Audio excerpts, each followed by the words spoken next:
मध्य पूर्व की धरती एक बार फिर बारूद की गंध से भर चुकी है।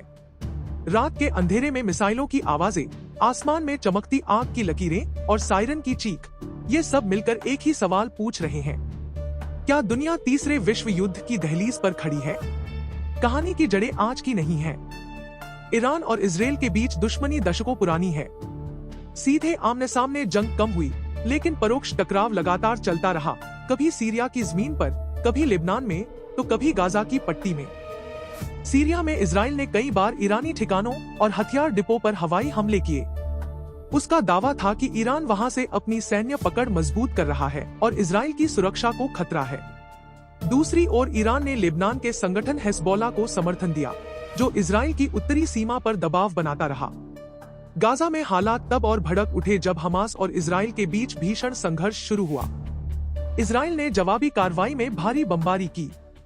इमारतें ढहीं, बिजली और पानी की आपूर्ति बाधित हुई और आम लोगों की जिंदगी बिखर गई। हजारों लोगों की मौत और लाखों के विस्थापन की खबरें सामने आईं। यह सिर्फ सैन्य ठिकानों की लड़ाई नहीं रही, बल्कि आम परिवारों का दर्द बन गई। इसी बीच एक बड़ा मोड़ तब आया जब ईरान ने सीधे इजराइल की ओर ड्रोन और मिसाइलें दागी। जवाब में इजराइल ने भी ईरान के सैन्य ठिकानों को निशाना बनाया। दुनिया ने पहली बार दोनों देशों को इतने खुले रूप में आमने सामने देखा। नुकसान का आंकड़ा सिर्फ इमारतों और हथियारों तक सीमित नहीं रहा। आर्थिक बाजार हिल गए, तेल की कीमतों में उछाल आया और वैश्विक राजनीति में बेचैनी फैल गई। इजराइल को अपने शहरों में नुकसान झेलना पड़ा। कुछ सैन्य ठिकाने और बुनियादी ढांचे प्रभावित हुए, हालांकि उसकी वायु रक्षा प्रणाली ने कई हमलों को रोका।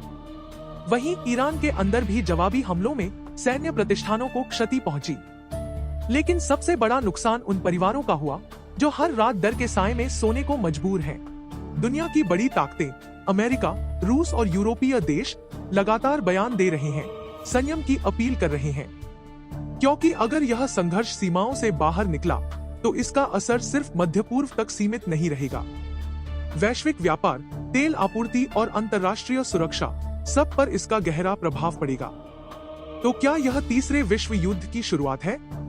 फिलहाल इसे क्षेत्रीय संघर्ष कहा जा रहा है, लेकिन इतिहास गवाह है कि छोटी चिंगारी भी कभी कभी पूरी दुनिया को आग में झोंक देती है। आज सवाल सिर्फ यह नहीं है कि किसने किस पर हमला किया और कितना नुकसान हुआ। असली सवाल यह है कि क्या इंसानियत इस बार भी युद्ध की कीमत चुकाने को मजबूर होगी?